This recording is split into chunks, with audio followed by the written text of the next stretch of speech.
Olá, bem-vindos, bem-vindas à edição do Diálogos Sustentáveis 2025, uma série de debates pré-COP, COP30, Conferência das Nações Unidas de Mudanças Climáticas, que ocorre em Belém em novembro, e o ILADES está organizando este evento que vai debater os principais temas e antecipar as principais discussões ao longo de todo o ano. E uma das novidades desta série é exatamente este videocast, né, um podcast, mas que não é só áudio, mas também em vídeo.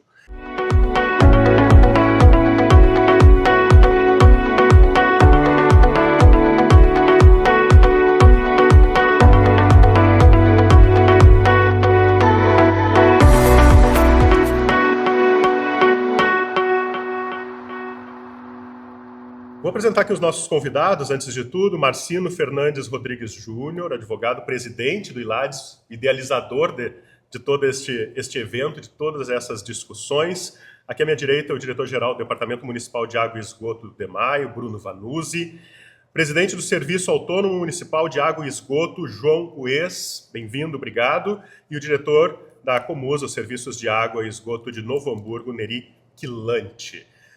Marcino, começando o ano, um ano importante, que o ILADES protagoniza e lidera os debates sobre a COP no Rio Grande do Sul. Parabéns por esse evento, por essa série de eventos e por essa iniciativa. Obrigado, em primeiro lugar, Rodrigo.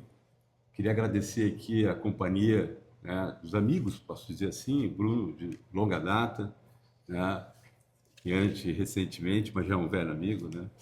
E também do João, que tivemos a oportunidade de trabalharmos junto lá em Caxias, quando o João foi secretário do Meio Ambiente e hoje presidente da SAMAI, de uma companhia importante do interior do Rio Grande do Sul. Não só do interior do Rio Grande do Sul, porque Caxias não é o interior do Rio Grande do Sul, né?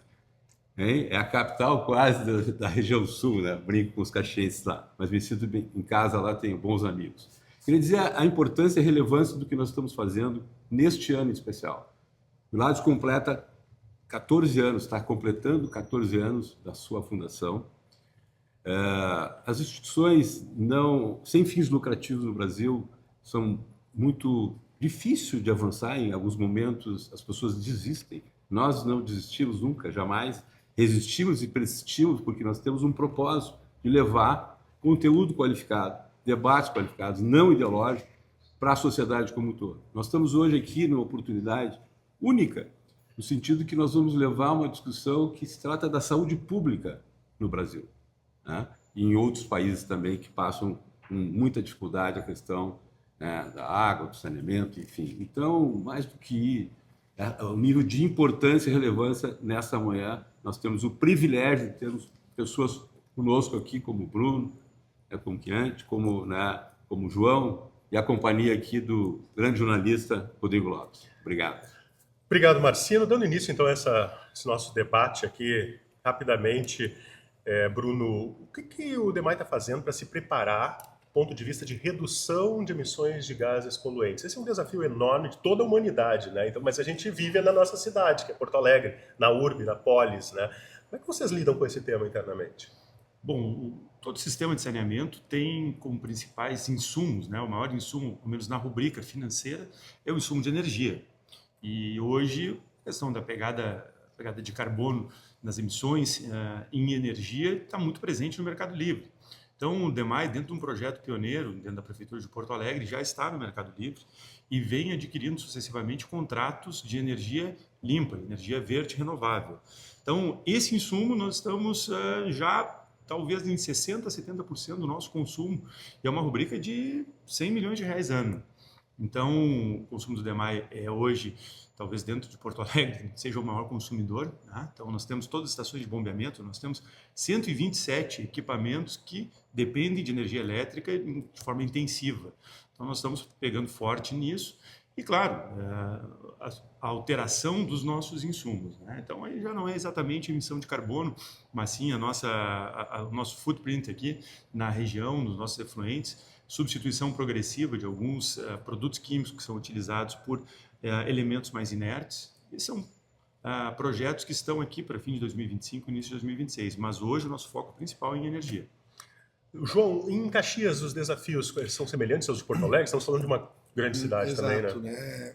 É até bom colocarmos, né, que Caxias ainda não iniciou um processo propriamente que diz respeito a isso. Então nós temos o desafio desde 1º de janeiro, né, de dar início, né, na geração de energia limpa. Nós somos pioneiros quando fomos secretários do meio ambiente no que diz respeito à energia híbrida em prédio público do município. Fomos pioneiros no estado, é o primeiro prédio público do estado com energia híbrida, isso lá em 2023. Mais à frente do SAMAI, sim, buscando novas tecnologias rápidas, sustentáveis, economicamente viáveis, com a instalação de turbinas dentro da própria tubulação de água, que a gente tem 30 quilômetros de tubulação de uma das estações de tratamento de água posterior a ela, que ela vem toda por gravidade até o centro da cidade. Então, com a geração, a gente buscou Joinville, a empresa é de São Leopoldo, que faz as turbinas, e provavelmente a gente está ali nessa mesma linha do que o Bruno comentou, que o SAMAI deve ser um dos maiores consumidores de energia elétrica da Serra, né, mensalmente. Olha que a gente tem empresas grandes, multinacionais, então a gente tem que buscar a questão do biogás, né, com os resíduos que saem tanto das estações de tratamento de esgoto e de água. Então, é dar início, né? Caxias sempre foi a referência em muitas coisas, mas nesse ponto está um pouquinho atrasado, então é dar início seguir e deixar pronto projetos, não só projetos, mas iniciativas implantadas para aquelas pessoas que vierem a nos suceder. Por quê? Porque a energia ela é muito importante, o meio ambiente é muito importante. Eu já fui secretário de meio ambiente, então a gente tem um carinho muito importante, né, nisso. Então é um desafio grande, mas temos uma estrutura boa, temos técnicos competentes, né, e temos, acima de tudo, vontade. É isso que importa. Bom, vocês estão vendo que nós estamos aqui com os gestores nas principais cidades, algumas das principais cidades do Rio Grande do Sul, cidades muito populosas, e falar de água é falar de saúde, é falar de meio ambiente, muitas vezes num país, principalmente, que tem sérios desafios e desigualdades sociais, e no Rio Grande do Sul, que foi palco da maior tragédia climática do estado e que sofre também com a escassez de água, né? Neri, como é que vocês estão lidando com essa questão em Novo Hamburgo? Bom, nós, na mesma linha do DEMAI e do SAMAI, nós estamos preocupados, já não de hoje, mas de muito tempo, com a questão de diminuir os impactos que a gente causa, contribuindo com os objetivos, obviamente, minimizar as mudanças climáticas. Então, nós temos, ao longo de 26 anos de existência da Comusa, a Comusa já reduziu, apesar de ter aumentado o tratamento de esgoto e a fornecimento de água, já reduziu mais de 35% no consumo de energia. Já estamos com um contrato de energia limpa, energia verde, em 84% das nossas instalações, que são o fornecimento em média tensão, que é onde é possível fazer esse tipo de contrato. Estamos estudando a instalação de uma usina de produção fotovoltaica. Então, nessa área da energia, nós estamos trabalhando muito forte e é onde eu acho que o impacto é mais sentido. Mas também na área de tratamento de esgotos. Então, qual é a linha que a gente está trabalhando? A nossa primeira estação de tratamento de esgoto, que está sendo construída, ela já é um método que gera muito menos CO2, é um método de tratamento aeróbico, ou seja, é um tratamento natural com bactérias, mas com injeção de oxigênio que minimiza as emissões de gás carbônico. Um tratamento por batelada, onde esses micro-organismos agem um pouco mais tempo, com injeção de oxigênio, então a gente minimiza. Não conseguimos avançar ainda para a geração de energia com o gás nessa estação, mas já estamos estudando aperfeiçoar isso. Neste projeto, nós temos uma série de estações pela cidade, em loteamentos, que também no projeto essas estações serão canalizadas para a estação geral e desativadas essas estações que o processo não é tão eficiente quanto o processo da ET Luiz Rau, que é agora, e depois a outra metade da cidade, mais ou menos, será a Bacia do Pampa. Então, isso está em projeto, temos recursos, mas é uma obra um pouco mais adiante, aí, talvez para 2 anos começar e terminar em mais 2 anos. Vou lançar uma pergunta genérica aqui, Marcelo, se tu quiser participar, fica à vontade também, mas é uma curiosidade que eu tenho, e observando as 3 empresas, né, a gente observa as autarquias, que tanto a água potável quanto os esgotamentos estão sob responsabilidade do mesmo departamento, da mesma instituição, né? É o melhor caminho? ou de alguma forma a iniciativa privada tem como contribuir, ou qual o papel da iniciativa privada num tipo de saneamento mais sustentável? Quem começa? Posso começar eu. Porto Alegre. Isso parece ser um tabu ainda no Rio Grande do Sul, mas é um tabu que talvez reflete um pouco da inexperiência do Estado do Rio Grande do Sul em parcerias com o setor privado.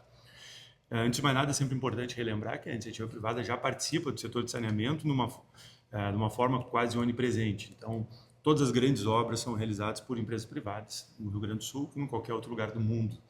Não existem grandes empreiteiras públicas, salvo na China e talvez na extinta União Soviética. Então, quando se vê uma obra de uma grande adutora, uma grande estação de tratamento de esgoto, uma grande estação de tratamento de água, todas essas obras são realizadas por empresas privadas. O que se propõe, que é o cenário atual no saneamento brasileiro, é de que essas empresas privadas não apenas executem as obras, como participem no risco, né? Ou seja, coloquem a sua pele em jogo, como se diz, né? Uma tradução livre do inglês, o skin in the game, coloquem recursos seus, invistam capital seu e acabem operando temporariamente durante 5, 10, 15, 20 anos essas infraestruturas, até como uma forma de gerar um incentivo para que a construção seja mais resiliente. O que nós vemos muitas vezes é que obras que são realizadas da forma mais tradicional, em que o poder público simplesmente paga a obra e uma empresa privada executa a obra, depois de 5, 10 anos estão sucateadas. Então, a participação privada é vista com bons olhos. Isso é o padrão do que vem sendo feito no Brasil em diversos estados e municípios, independentemente do partido que esteja dirigindo. Então, a gente tem que entender que esse é um cenário nacional de investimentos e que nós podemos estar perdendo uma janela de oportunidades. Tanto é que nós, observando o mapa brasileiro de saneamento, o Rio Grande do Sul não está nas primeiras posições. É um estado que se propõe a ser sustentável, um estado historicamente muito desenvolvido, historicamente pioneiro nesse campo, que é extremamente importante em termos ambientais. O Rio Grande do Sul hoje está na segunda página da tabela. Nós temos uma posição pela gestão pública do saneamento, mas aproveitando tudo que a iniciativa privada pode nos dar. Vou dar um exemplo. Quando nós constituímos a Comusa lá em 1998 para substituir a Corsan no município, nós tínhamos 250 profissionais trabalhando nos processos. Destes, 65 eram próprios da Comusa. O restante, tudo terceirizado. Por quê? Porque tem muitos serviços que a iniciativa privada faz melhor do que o público. Mas o controle, por que a gente é pelo controle público? Porque nós fazemos saúde, nós fazemos assistência social. E o privado, ele tem uma certa resistência para isso. Nós temos a obrigação de atender uma localidade que não vai dar retorno em 15 anos do investimento que a gente faz para atender aquelas 1.000 famílias, 700 famílias, 500 famílias. Mas nós vamos lá e investimos, porque faz parte do compromisso social. As companhias de saneamento, as autarquias de saneamento, elas são uma grande ferramenta de política pública, no mais lato sentido da política pública, atender a necessidade do cidadão, do usuário, com qualidade, obviamente. O cuidado que a gente tem é que, em sendo uma gestão pública, a gente não destrua as estruturas técnicas profissionais que fazem essa gestão. A gente tem, assim, uma gestão política que é legítima, que o administrador do município tenha a sua ingerência na gestão política, mas que permaneçam as estruturas técnicas profissionais que dão sustentabilidade às ações que estas estruturas fazem. Na mesma linha, né, do Neri, Caxias também nesse ponto. Nós temos uma equipe técnica muito qualificada dentro do SAMAI. O SAMAI, no final do ano, completa 60 anos, então deve ser uma das empresas de saneamento mais antigas do Rio Grande do Sul, né? Também, eu não sei, Porto Alegre, o tema, a idade do DEMAI, Bruno, mas... 60 anos. 60, também. então estamos ali juntos, né? Mas a iniciativa privada, ela é importante, né? A rapidez dela, não digo a qualidade, falaste na qualidade. O servidor público também tem qualidade naquilo que faz, tem conhecimento, que trabalham dedicadamente em cima daquele assunto, estudam, né? Desenvolvem, mas a expertise da iniciativa privada, a forma mais rápida de executar, ela é muito importante. Então, você tem que unir a experiência interna do público, mas também, né, a expertise e a rapidez do privado, né? E o Bruno colocou muito bem, as maiores obras a gente não faz com equipes nossas, né? As nossas equipes normalmente fazem a manutenção, aquelas questões mínimas, né? E sim, é através da iniciativa. Então, temos que avançar muito, né? Nós ainda temos muito, né? Aquela questão da privatização, da terceirização, né? De governos neoliberais, né? Mas que a gente tem que sim que avançar. Por quê? Porque a qualidade de vida para a pessoa que está lá na ponta, do usuário, do cidadão, do caxiense, no nosso caso lá em Caxias, então temos que avançar muito. Caxias é uma das poucas cidades em nível nacional, com mais de 50 mil habitantes, que ainda tem a água, o esgoto e o lixo no seu domínio, né? Então é uma coisa que a gente não perde, e isso também está no DNA do caxiense, de Caxias do Sul, né? Quando você fala em privatizar tanto a Companhia de Desenvolvimento, que trata a questão do lixo, tanto o SAMAI, né, a população se revolta porque presta um serviço de qualidade e automaticamente, né, dá resposta naquilo no dia a dia do usuário. Bom, esse aqui foi só uma prévia, né, do que a gente vai ter o debate aqui, o primeiro encontro do nosso ILADES aqui, que vai se prolongar numa série de debates, vai se estender numa série de debates ao longo do ano, até o 6º Fórum Internacional de Mudanças Climáticas, que vai acontecer no Teatro da Unicinos, lá quase pertinho da COP, em 9 de outubro. Né? A COP é em novembro. Então, até lá a gente vai seguir, né, Marcelo, com esses debates. E a novidade é justamente este videocast e as redes. Esse vídeo vai estar nas redes do ILADES, tanto no YouTube quanto no Instagram. Siga aí no Instagram, é ilades.org. Obrigado. Rodrigo, me permite só fazer uma conclusão aqui. Eu acho que, né, esse mix, né, de opiniões é fundamental, porque esse é o caminho de nascer uma terceira ou quarta solução. E a questão de ser público-privado, ela não tem uma grande importância, ou para o consumidor, zero importância. O consumidor quer a qualidade da água, o saneamento chegando. E outra questão importante é que água e meio ambiente não tem partido, não tem ideologia. Né? Nós temos que desprender. O Rio Grande do Sul ainda é muito conservador em muitas coisas, e isso nos cria dificuldade, né, de debater e melhorar e avançar. Eu entendo que nós temos que ter uma preocupação com as agências reguladoras. As agências voltar a qualificar as agências, que lá no início do governo Fernando Henrique Cardoso eram técnicas. Hoje passaram a ser alguns instrumentos políticos, lugares para acomodar partidos. E isso nós somos rigorosamente contra. O técnico lá, o advogado, o profissional, o engenheiro que está lá, tem uma missão de proteger o consumidor. Então, é o único instrumento, né, Bruno, jurídico, legal, de dar conforto à sociedade, que tem resposta na agência para controlar o serviço, as entregas. E sem o recurso privado, nós não vamos avançar. Os governos cada vez têm menos recurso, físico e financeiro. Atender a meta da universalização da água do esgoto no Brasil é um desafio, é o desafio da COP, né? De você chegar na COP de Paris, 10 anos que estamos fazendo, as metas são super ambiciosas e sem recurso. E aí não adianta você ter engenheiros maravilhosos, talentosos, que tem, todas as companhias têm, equipe técnica, mas precisa recurso. Né? Caxias está avançada, Novo Hamburgo, Porto Alegre precisa avançar, mas sem recurso não vai avançar. Bom, o debate continua, né? A gente segue no diálogo. Até a próxima, gente.